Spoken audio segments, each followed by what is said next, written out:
एक बार फिर से आप सबको प्रभु यीशु मसीह के नाम में जय मसीह की बोलता हूँ। और जैसे कल हमने सुना पाम संडे के बारे में, और आज पैशन वीक का पहला दिन है जिसे हम कहते हैं पवित्र सप्ताह या होली वीक। और जो आज का विषय है वो है मंदिर की सफाई, क्लींजिंग ऑफ टेम्पल। मैं आपके लिए पढ़ूंगा मरकुस उसका 11 अध्याय और उसके 11 पद से। मरकुस 11 अध्याय और उसके 11 पद से यहाँ ऐसे लिखा है कि और वो यरूशलेम में पहुंचकर मंदिर में आया और चारों ओर सब वस्तुओं को देखकर बाहरों के साथ बैतनिया गया, क्योंकि सांझ हो गई थी। और वो यरूशलेम पहुंचकर, खुदावंद यीशु मसीह के बारे में यहाँ पे जिक्र है कि वो यरूशलेम पहुंचकर मंदिर में आया। जब वो यरूशलेम पहुंचा, जब खजूर की डालियां लेके लोग उसका इंतजार कर रहे थे, उसका किनारे लगा रहे थे, ये वहीं से आगे बात बढ़ती है कि वो मंदिर में आया और चारों ओर सब वस्तुओं को देखकर बाहर जो उसके जो चेले थे उनके साथ बैतनिया वापस चला गया, क्योंकि शाम हो गई थी। और 12वें पद में लिखा है कि दूसरे दिन जब वे बैतनिया से निकले तो उसको भूख लगी। खुदावंद यीशु मसीह को भूख लगी, वे वहां बैतनिया से निकले और उसको भूख लगी। और वो दूर से अंजीर का एक हरा पेड़ देखकर निकट गया कि क्या जाने उसमें कुछ पाए, पर पत्तों को छोड़ कुछ न पाया, क्योंकि फल का समय न था।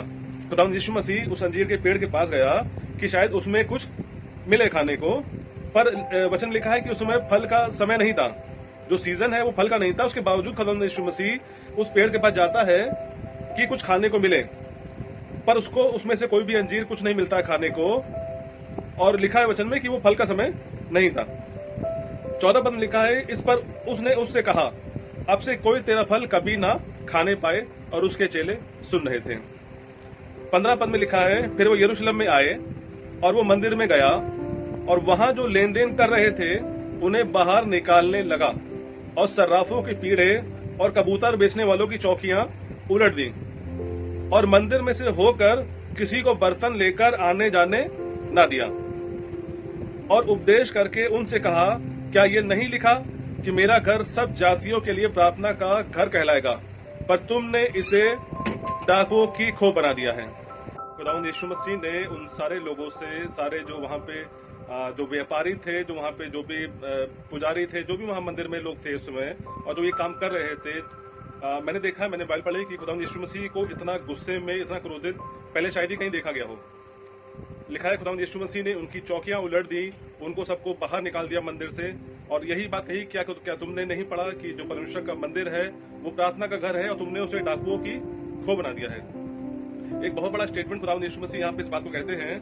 और इसलिए कहते हैं, क्यों कहते हैं, इसको जब मैंने पढ़ा, मैंने समझा, उसमें लिखा है कि मंदिर के जो अधिकारी थे, वहां पे जो भी व्यापारी थे, जो बाहर से वहां पे जो लोग आते थे, जो भक्त आते थे, वो उनका फायदा उठाते थे।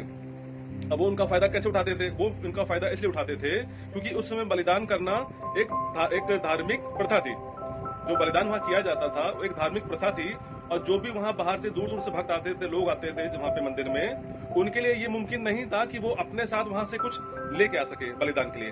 अब बलिदान में क्या क्या चढ़ाया जाता था? बलिदान में बैल चढ़ाते थे, भेड़ चढ़ाते थे, कबूतर चढ़ाते थे। ये सब चीजें वहां पे, जैसा आपका पाप है वैसा आप बलिदान चढ़ा सकते हैं। तो वो व्यापारी क्या करते थे, वो उस बात का फायदा उठाते थे कि जो भक्त आ रहे हैं उन्हें यहाँ पे आके बलिदान करना है। अब वो अपने साथ तो वो चीज ला नहीं सकते थे, ना भेड़ ला सकते थे, ना कबूतर, ना ही बैल। तो उन्हें मजबूरी में वो जो पशु थे वो उस मंदिर से या मंदिर के बाहर से, जो भी उनकी दुकानें वहां लगती होंगी, उनको वहां से खरीदना पड़ता था। जब वो उन्हें वहां से खरीदना पड़ता था तो लिखा है, स्कॉलर बताते हैं इस बात को, लोगों ने इस पे जो रिसर्च करी है, कि वो उस पशु का 15 गुना से अधिक दाम वसूल करते थे लोगों से। जो भी वहां पे जो आते थे लोग बलिदान करने के लिए, उनसे 15 गुना ज्यादा उस पशु का उनसे वो पैसा लेते थे। और अगर सपोज कोई अपने साथ कोई पशु ले भी आता था बलिदान करने के लिए, तो उसके अंदर नुक्स निकाल देते थे कि आपका जो ये पशु है, आपका जो ये बलिदान करने के लिए जो आप जो चीज लाए हैं, ये उसके योग्य नहीं है, इसको आप बलिदान नहीं कर सकते हैं, इसको आप बलिदान में नहीं चढ़ा सकते हैं। ये करप्शन था उस मंदिर में। एक परमेश्वर का जो मंदिर है वो प्रार्थना का मंदिर है, वो प्रार्थना का घर है, ना कि वहां प्रार्थना होनी चाहिए, वहां पे लेन देन हो रहा है, वहां पे बिजनेस हो रहा है। एक करप्शन वहां पे फैला हुआ था। और खुदावंद यीशु मसीह ने इसी बात को उन लोगों से कहा, क्या तुमने नहीं पढ़ा कि जो परमेश्वर का घर है, वो परमेश्वर का मंदिर है, वो प्रार्थना का घर है, और तुम उसे डाकुओं की खो बनाते हो। इतना ज्यादा अत्याचार कर रहे हैं, इतना ज्यादा लोगों को बेवकूफ बना रहे हैं कि जिस पशु का जो दाम है उसको 15 गुना से कहीं ज्यादा अधिक दामों पे श्रद्धालुओं को, उन भक्तों को बेचा जाता था। और उनकी मजबूरी होती थी कि क्योंकि वो इतनी दूर से आए हैं और उनको इस बात को उनके अंदर भर दिया गया है कि आपको बलिदान चढ़ाना है। अब बलिदान चढ़ाना है तो आप जो है वो पशु, वो जानवर आप वहीं से ही खरीदेंगे।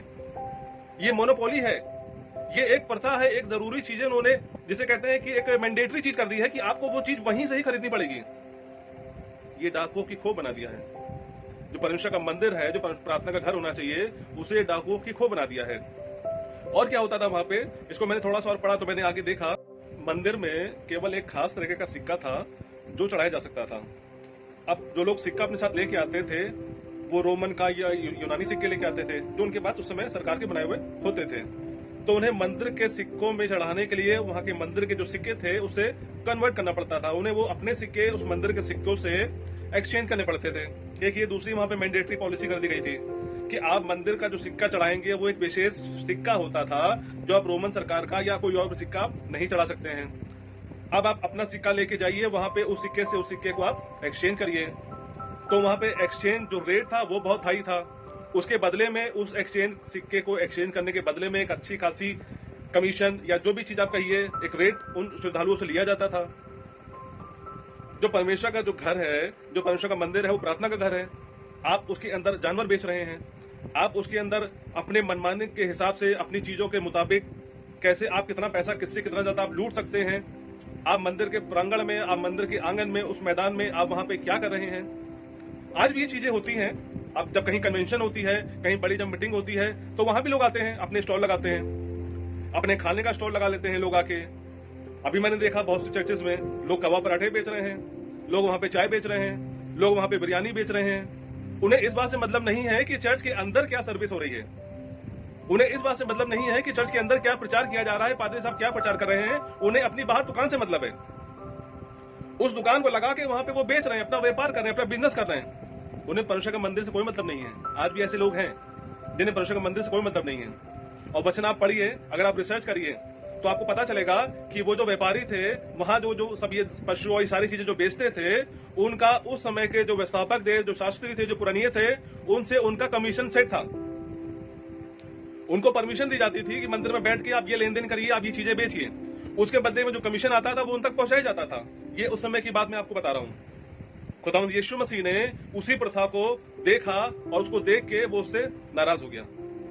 और खुदावंद यीशु मसीह से ज्यादा कहीं नाराज नहीं हुआ। दिखाई कि उसने रस्सी का कोड़ा बना के वहां पे बैलों को मारा और सबको वहां से बाहर निकाल दिया, चौकियां उलट दी। इतना ज्यादा गुस्सा, क्योंकि उसको पता है खुदावंद यीशु मसीह को कि मेरी भी घड़ी नजदीक आ रही है, कि मुझे अब आगे जाना है। एक ऐसा परमेश्वर, उसको पता है कि मैं यरूशलेम में प्रवेश कर रहा हूं और मुझे वहां पकड़वाया जाएगा और क्रूस पर चढ़ा के मार दिया जाएगा। जरा सोचिए, अगर किसी व्यक्ति को पता हो कि जहां मैं जा रहा हूं वहां पे मुझे मार दिया जाएगा, तो क्या वो वहां आगे जाएगा? नहीं जाएगा। आप भी नहीं जाएंगे, मैं भी नहीं जाऊंगा। लेकिन खुदावंद यीशु मसीह एक ऐसा परमेश्वर, वो उसके बाद भी वहां जाता है। वो उसके बाद भी वो नम्र बना रहता है, दीन बना रहता है। उसको लोग, बहुत से जो सैनिक थे, बहुत से लोग थे, उसको नहीं पहचानते थे।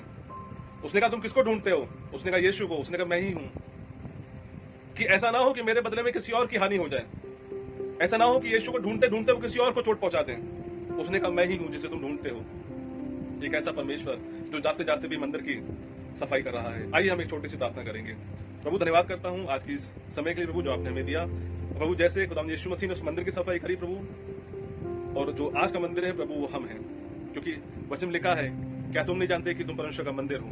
प्रभु, आप हमारे दिलों की, हमारे हृदय की, हमारे विचारों की आप सफाई करें प्रभु।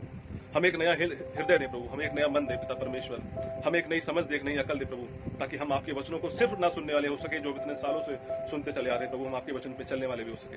आप हमारी सहायता करें, हमारी मदद करें। हम अपने आप को, अपने परिवार को आपके लहू में छिपाते हैं। सारा आदर, महिमा, धन्यवाद आपको देते हैं। इस प्रार्थना को धन्यवाद के साथ प्रभु यीशु मसीह नासरी के नाम से मांगते हैं। सुनिए, दया से कबूल करिए, आमीन। परमेश्वर आपको बड़ी बरकत दे। God bless you. आप अगर कुछ भी कमेंट करना चाहते हैं, अगर आपके कुछ भी विचार हैं, अगर आप लाइक करना चाहते हैं, आप स्वतंत्र हैं, आप कुछ भी इस पे कर सकते हैं। आपकी जो प्रतिक्रिया है अगर आप देना चाहते हैं तो आप जरूर से दें। हम आपके सुझावों पे, आपके विचारों पे एक बार जरूर से हम उसको देखेंगे, समझेंगे। God bless you. परमेश्वर आप सबको आशीष दे।